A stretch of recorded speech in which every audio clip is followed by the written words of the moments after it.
আমি সেদিন টাকাকে জিজ্ঞেস করেছিলাম, হে টাকা তুই তো সে এলি কেন, আগে এলি না? তুই ছিলি না বলেই তো আমার হারিয়ে গেল ভালোবাসার মানুষটা। টাকা তখন উত্তরে বললো, আমাকে দিয়ে দুনিয়ার সব কিছু কেনা যায়, তবে ভালোবাসা না। আমি না থাকলে যদি কেউ হারিয়ে যায় সেটা বেঈমান ছিল, ভালোবাসা না। একটা মেয়ে স্বামীর বাড়ি থেকে কান্না করতে করতে বাবার বাড়ি গিয়ে মাকে বলে, মা আমার স্বামী এতটাই খারাপ ব্যবহার করে, এতটাই অত্যাচার করে, আমি আর টিকে থাকতে পারছি না, আমি সিদ্ধান্ত নিয়েছি তাকে মেরে ফেলবো, তুমি কি আমাকে কোনো সাহায্য করতে পারবে? তখন তার মা বলে, তুই যদি তাকে এভাবে মেরে ফেলিস তাহলে তো তোর জেল হয়ে যাবে, ফাঁসি হয়ে যাবে, তখন কি তুই ভালো থাকতে পারবি? বরং আমি তোকে একটা বুদ্ধি দেই, একটা মেডিসিন দেই। এই মেডিসিনটা তুই আজকের থেকে 3 মাস পর্যন্ত তাকে প্রতিদিন খাওয়াবি। 3 মাস খাওয়ালে সে অটোমেটিকলি মারা যাবে। আর এই 3 মাসের মধ্যে তার সাথে তুই এত সুন্দর আচরণ করবি, এত ভালো আচরণ করবি, যাতে আশেপাশের কেউ তোকে সন্দেহ না করে। তারপর মেয়েটি খুশি মনে চলে যায় আর বাসায় গিয়ে প্রতি রাতে দুধের সাথে মিশিয়ে সেই মেডিসিনটি খাওয়াতে থাকে। 2 মাস পর মেয়েটি কান্না করতে করতে আবার মায়ের কাছে আসে, এসে বলে, মা আমার স্বামীকে আমি মারতে চাই না, সে এতটাই ভালো হয়ে গেছে আর এতটাই ভালোবাসে আমায়, তাকে ছাড়া আমি বাঁচতেই পারবো না। তখন তার মা বলেন, আরে তোর স্বামী ভালো হয়নি, ভালো হয়ে গেছিস তুই। কারো কাছ থেকে ভালোবাসা পেতে হলে তাকে আগে ভালোবাসতে হয়, কারো কাছ থেকে সুন্দর ব্যবহার পেতে হলে তার সাথে আগে সুন্দর ব্যবহার করতে হয়। একটা ছেলে সারাদিন কাজের মধ্যে ব্যস্ত থাকে, হাজারটা টেনশন মাথায় নিয়ে ঘুরে বেড়ায়, বাড়িতে এসে সে যদি ভালোবাসা না পায় সে তো খারাপ আচরণ করবেই। এখানে দোষটা তোর স্বামীর নয়, দোষটা ছিল তোর। তাড়াতাড়ি যা, অতীতের ভুলের জন্য এখনই গিয়ে ক্ষমা চা। আর হ্যাঁ, ওটা কোনো মানুষ মারার মেডিসিন ছিল না, ওটা জাস্ট ময়দা ছিল তোকে বোঝানোর জন্য, ওটা খেয়ে তোর স্বামী কখনোই মরবে না। সৌদি আরবে তেলের থেকে পানির মূল্য বেশি, শুধু তাই নয়, 1 ফোঁটা পানি সাগর থেকে শহর পর্যন্ত আনতে কতটা কাঠখড় পুরাতে হয় এটা সৌদিরা খুব ভালোভাবেই জানে।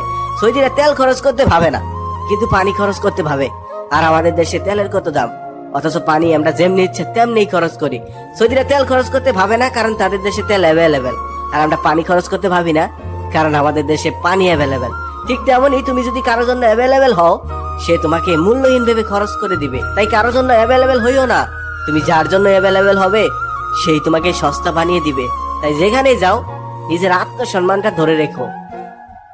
একজন রাগী মানুষকে তুমি শুধু রাগের সময় ছাড় দিয়ে দাও, রাগ শেষ হয়ে গেলে দেখবে তার থেকে তুমি এমন ভালোবাসা পাবে যে ভালোবাসাটা দুনিয়ার কোনো শান্ত মেজাজের মানুষ তোমাকে দিতে পারবে না। একটা কথা সবসময় মনে রেখো, অতিরিক্ত রাগী মানুষের ভালোবাসাটা অতিরিক্ত হয়, তাদের অনুভূতিটা জনে জনে আসে না।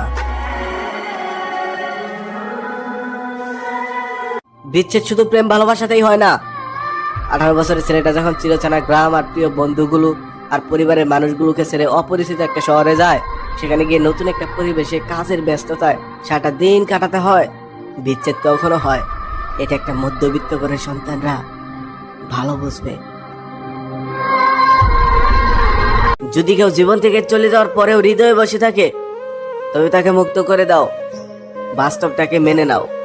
কেন এমন হলো, এমনটা তো হওয়ার কথা ছিল না, আসলে এইসব প্রশ্নের কোনো উত্তরই হয় না। ধরে নাও সে অন্য কারো, আর তুমি তার কেউ না। রাত 12টার পর তোমার স্বামী যখন তোমার সৌন্দর্যের স্বাদ নেবে, তখন একটা যুবকের ছবি তোমার বুকের বাঁ পাশ থেকে মুছে যাবে। তুমি ভুলে যাবে ওই যুবকটাকে, আর যুবকটা ভুলে যাবে রাতের ঘুমটাকে। তুমি রাত জাগবে তোমার স্বামীকে সুখ দেওয়ার জন্য, আর যুবকটা রাত জাগবে তোমার স্মৃতিগুলি ভোলার জন্য। তুমি তোমার স্বামীর বুকে মাথা লুকিয়ে শান্তিতে ঘুমাবে, আর যুবকটা রাতের পর রাত সিগারেটের পর সিগারেট জ্বালিয়ে তোমাকে ভেবে কান্না করবে। এটাই ছিল ভালোবাসা। একদিন একটি পাখি মৌমাছিকে জিজ্ঞেস করলো, তোমরা এত কষ্ট করে মধু সঞ্চয় করো, সেই মধুগুলো মানুষ চুরি করে নেয়, তোমাদের কষ্ট হয় না? তখন উত্তরে মাঝি বলেন, না আমাদের কষ্ট হয় না, কারণ মানুষ শুধু আমাদের মধুটাই চুরি করতে পারে, কিন্তু আমাদের কৌশল চুরি করতে পারে না। ঠিক তেমনই জীবন চলার পথে তুমি যদি কিছু হারিয়ে ফেলো, তাহলে আফসোস করে সময় নষ্ট করো না, কারণ জিনিসটাই হারায়, কৌশল কখনোই হারায় না। আবার সেই কৌশলে তুমি নতুন করে অর্জন করে নাও। আর জীবন চলার পথে অনেক কিছু হারাবে, কারণ মানুষ এক হয় না। কোন একজন পুরুষ তোমার সাথে বিশ্বাসঘাতকতা করেছে বলে পুরো পৃথিবী শুদ্ধ পুরুষই খারাপ, তাই না? এমনটা তো হতে পারে না। শারীরিক সম্পর্ক করতে গেলে দুজনের সমান মত লাগে। নিজের ইচ্ছায় শরীর দিবা, তারপর সম্পর্ক ভেঙে গেলে সব দোষ পুরুষটার, তাই না? রাগী মানুষগুলো সব করতে পারে, শুধু রাগের সময় নিজেকে কন্ট্রোল করতে পারে না। রাগী মানুষগুলো তার ভালোবাসার মানুষটাকে নিজের জীবনের থেকেও বেশি ভালোবাসতে পারে। আবার রাগী মানুষগুলো রাগের সময় সেই ভালোবাসার মানুষটাকেও আঘাত করতে পারে। আবার রাগ শেষ হয়ে গেলে তার জন্য কান্নাও করতে পারে। ওই যে আগেই বললাম না, রাগী মানুষগুলো সব করতে পারে, শুধু নিজের রাগটাকে কন্ট্রোল করতে পারে না।